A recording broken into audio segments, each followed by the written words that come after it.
5 slov. Ahoj mami, mám nové číslo. Tisíce korun pryč. Oči, které čtou zprávu od vlastního dítěte. Jenže to dítě tu zprávu nikdy neposlalo. Obyčejný večer. Sedíte doma, díváte se na televizi, vaříte večeři. Telefon pípne. Přišla vám SMS. A ta zpráva vypadá tak přirozeně, že vás ani nenapadne nad ní přemýšlet. Tohle není ojedinělý případ. Jen v okrese Praha-Východ zaznamenala policie během léta 23 podobných podvodů. Na Kladensku 18, na Náchodsku přes 140 případů s celkovou škodou téměř 28 milionů korun. A to jsou jenom čísla z několika okresů. Nejčastější obětí je žena nebo muž kolem 50 až 70 let. Rodič, který by pro své dítě udělal cokoliv. A právě to podvodníci vědí. A přesně na to sází. Podívejte se na tu zprávu. Přijde z neznámého čísla. Někdy s předvolbou plus 420, někdy s cizí předvolbou, třeba plus 33 z Francie. Ale text vypadá úplně normálně. Ahoj mami, mám nové číslo. Scénář je pokaždé stejný. Mobil mi spadl do vody. Telefon je rozbitý. Používám starší telefon. Tohle je moje nové číslo. Mění se jenom slova. Princip zůstává. Ve zprávě je odkaz na WhatsApp. Jeden klik a v tu chvíli se přesouváte z SMSky, kde vidíte neznámé číslo, do aplikace, kde konverzace vypadá jako běžný chat. Na WhatsAppu už konverzace vypadá důvěrně. Kontakt je uložený pod jménem syna nebo dcery. Profilový obrázek může být generický, ale to si v tu chvíli málo kdo uvědomí. Protože důvěra už běží. Představte si teď otce v křesle. Čte zprávu od svého dítěte. Usmívá se. Odpovídá. Nemá jediný důvod pochybovat. Protože kdo z nás by pochyboval o zprávě od vlastního syna? A tady je to, co dělá tuhle past tak nebezpečnou. Ta zpráva neobsahuje žádný podezřelý odkaz. Žádnou výhru, žádnou hrozbu. Jen prostou informaci. Mám nové číslo? Napiš mi sem. Rodič odpovídá. Ptá se, co se stalo. Píše na klávesnici, kterou zná nazpaměť. A přesně v tomhle momentě se stane něco zásadního. Podívejte se na předvolbu. Česká číslo začíná vždycky plus 420. Tahle zpráva přišla z plus 33, to je Francie. Ale kolik z vás si předvolby skutečně kontroluje? Telefon leží na stolku v chodbě. Svítí. Oznamuje novou zprávu. Nikdo v bytě netuší, že právě tohle je začátek podvodu, který může stát desítky tisíc korun. Skutečné nebezpečí totiž nepřijde v té první SMS. Přijde v tom, co následuje na WhatsAppu. Konverzace na WhatsAppu začíná úplně normálně. Ahoj, co se stalo s telefonem? Spadl mi do vody, nic na něm nevidím. Ulož si tohle číslo, je to teď moje nové. Nic podezřelého. A tady přichází klíčový moment. Oběť si nové číslo uloží do kontaktů. Od téhle chvíle se podvodník zobrazuje pod jménem syna nebo dcery. Každá další zpráva vypadá legitimně. Maminka sedí u stolu, usmívá se, píše zpátky. Je v režimu normálního chatu se svým dítětem. Nemá důvod nic ověřovat. A přesně to podvodníci potřebují. A pak přijde zlom. Po pár minutách běžné konverzace se objeví žádost o peníze. Faktura. Urgentní platba. Nový telefon. Vždycky je to něco konkrétního a naléhavého. Projdeme si 3 nejčastější varianty. Za prvé, musím zaplatit fakturu, ale nemůžu se přihlásit do banky, protože mám nový telefon. Za druhé, potřebuju si koupit nový mobil, ale karta mi nefunguje. Za třetí, banka mi blokuje účet. Ta platba musí odejít dnes. 3 příběhy, 1 cíl. A tady je ten rozhodující okamžik. Prst nad tlačítkem odeslat. Částka zadaná, číslo účtu vyplněné. Stačí jedno klepnutí a peníze jsou pryč. Podvodníci sází na časový tlak. Dnes. Hned. Teď. Prosím. Pod tlakem reagujeme všichni jinak, než si předem představujeme. Nemáme čas přemýšlet. A přesně to je záměr. Podívejte se na tu ženu. Ruka na čele. Telefon v druhé ruce. Je pod tlakem. Je ve stresu. Chce pomoct svému dítěti. To není naivita. To je přirozená reakce každého rodiče. Podvodníci používají 4 psychologické páky najednou. Rodičovskou lásku, časový tlak, logické vysvětlení, které dává smysl, a emocionální manipulaci. Prosím, je to důležité, nemám nikoho jiného. Každý kousek zvlášť vypadá normálně. Dohromady tvoří past. Odesláno 49 500 korun. Na účet, který oběť nikdy předtím neviděla. Podvodník vysvětlil, že příjemce je prodejce telefonu nebo kamarád. A maminka to přijala. Policie ČR dokumentuje konkrétní případy. Na Ústecku 49 500 korun.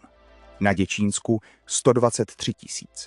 Na Rychnovsku 170 000. A v některých případech lidé přišli o celé životní úspory. Ale tady to nekončí. Po první úspěšné platbě přijde další žádost. Promiň, ale mám ještě jeden problém. Potřebuju to vyřešit urgentně, prosím. A oběť, která už jednou zaplatila, má tendenci zaplatit znovu. Teprve při další, často vyšší žádosti se něco zlomí. Maminka vezme do ruky druhý telefon. Vytočí původní číslo svého dítěte. A na druhém konci se ozve hlas, který říká: Mami, o čem to mluvíš? Já jsem ti žádnou zprávu neposlal. To nebyl můj syn. 4 slova, která změní všechno. A nejde jen o peníze. Jde o pocit zrady, o stud, o strach říct to rodině. Mnoho obětí oznámení na policii odkládá, protože se cítí hloupě. Přitom právě rychlé oznámení může v některých případech pomoct peníze zachránit. Kam ty peníze vlastně mizí? Pojďme se podívat, co se děje na druhé straně. Protože tenhle podvod není jen o jedné SMSce. Je to propracovaný systém s jasným cílem. Dostat peníze z vašeho účtu co nejrychleji a co nejdál. Na druhé straně nesedí osamělý podvodník. Investigativní reportáže popisují celé sítě. Profesionální operace s více telefony, notebooky a připravenými scénáři. Směnový provoz. Desítky zpráv za hodinu. Peníze obvykle směřují na účty tzv. Bílých koní. To jsou lidé, kteří za úplatu poskytli svůj bankovní účet. Z těchto účtů se peníze okamžitě přesouvají dál, často do zahraničí. A vysledovat je pak extrémně obtížné. Proč zrovna WhatsApp? Protože komunikace je šifrovaná, takže automatické filtry ji nezachytí. Zprávy vypadají osobně a hlavně podvodníci ze zahraničí mohou posílat neomezené množství zpráv zadarmo, bez nutnosti platit za SMS. Ale tady je důležité říct jednu věc. Stejný trik funguje i na jiných platformách. WhatsApp, Messenger, Instagram. Na Messengeru podvodníci zakládají falešné profily s ukradenými fotkami. Na Instagramu tvrdí, že jim hackli starý účet. Mění se platforma, princip zůstává. Takhle vypadá ten falešný profil na Facebooku. Málo přátel, žádná historie, čerstvě založený. A zpráva přes Messenger: Ahoj mami, založil jsem si nový účet. Všimněte si, žádné jméno, jen mami. Za mnoha z těchto podvodů stojí organizované sítě operující z jihovýchodní Asie, takzvané továrny na podvod. Uzavřené komplexy, kde stovky lidí v režimu směn posílají falešné zprávy obětem po celém světě, včetně Česka. Pracují podle skriptů, mají vytvořené postupy pro budování důvěry a stupňování tlaku. Používají překladače, aby zprávy zněly přirozeně v češtině. To vysvětluje, proč ty zprávy přicházejí ve vlnách a ze zahraničních předvoleb. Pojďme si teď projít varovné signály, které jsou vidět od první zprávy. Signál číslo 1. Cizí předvolba. České číslo začíná vždycky plus 420. Pokud vidíte plus 44, plus 33 nebo jakoukoliv jinou předvolbu, zpozorněte. Signál číslo 2. Žádné jméno. Podvodník píše mami nebo tati. Nikdy nepoužívá konkrétní jméno. Nezeptá se na nic osobního, protože o vás nic neví. Sází na to, že obecné oslovení stačí. Signál číslo 3. Odmítá zavolat. Skutečné dítě, které si změní číslo, vám z něj může zavolat. Podvodník ne. Proto vymýšlí důvody. Nejde mi mikrofon, nemůžu volat.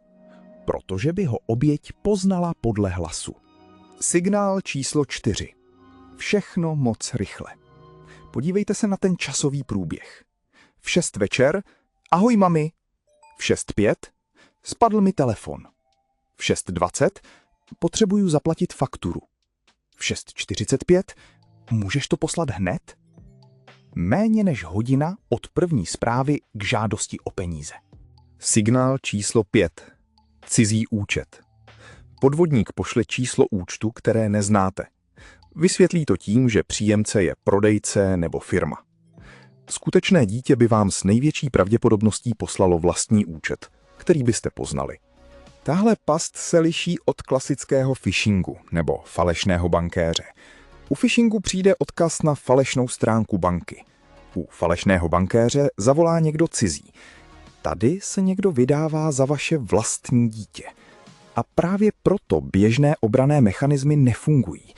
Tohle není úřední zpráva. Tohle je osobní prosba. Oběť udělala to, co by udělal každý rodič. Chtěla pomoct svému dítěti. A podvodníci to vědí. A přesně na tom celý trik stojí. Existuje jedno pravidlo, které celou tuhle past zastaví. Jedno jediné. Než pošlete peníze, ověřte si, s kým komunikujete. Ne přes ten nový kontakt. Ne přes WhatsApp, na který vás někdo poslal. Zavolejte na staré číslo. To číslo, které máte uložené v telefonu. To číslo, které znáte. Pokud to skutečně píše vaše dítě, zvedne vám na svém původním čísle. Takhle vypadá správná reakce. Na jedné straně podezřelá zpráva na WhatsAppu. Na druhé straně skutečný hovor s člověkem, kterého znáte. Maminka na obrázku volá dceři na původní číslo a za pár sekund ví, jestli je to podvod. 30 sekund. Jeden hovor. Jistota. Nebo ještě lépe videohovor. Protože tvář nesfalšujete tak snadno jako zprávu.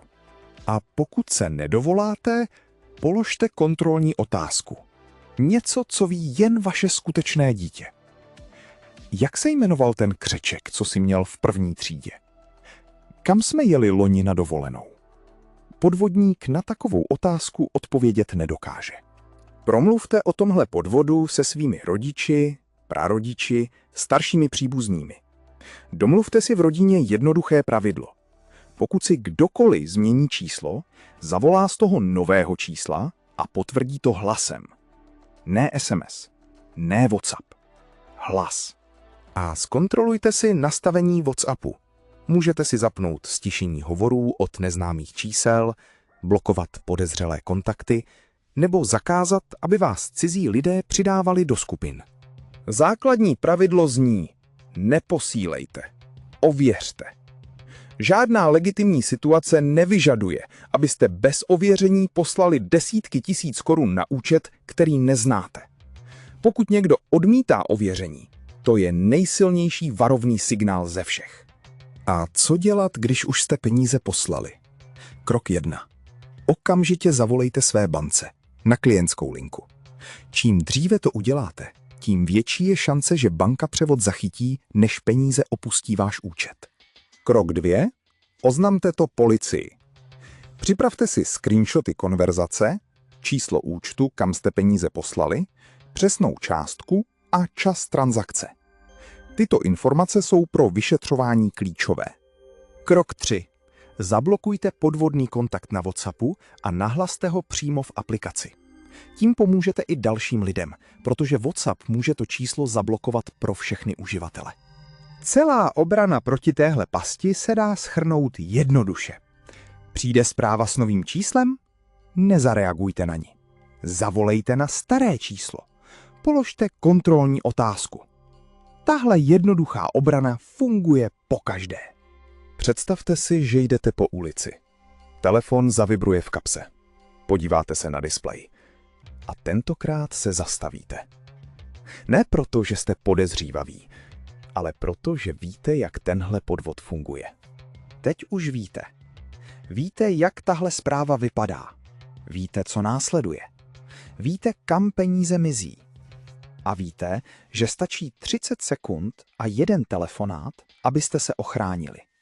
Pokud jste vy nebo někdo z vaší rodiny někdy dostali podobnou zprávu, napište to do komentářů. A jestli chcete, abychom na nenaleďte.cz rozebrali konkrétní podvod nebo spotřebitelskou past v dalším videu, napište ji tam taky. Pokud vám tohle video pomohlo, dejte mu like a odebírejte kanál, ať vám neuniknou další jasná vysvětlení podvodů a spotřebitelských pastí v Česku.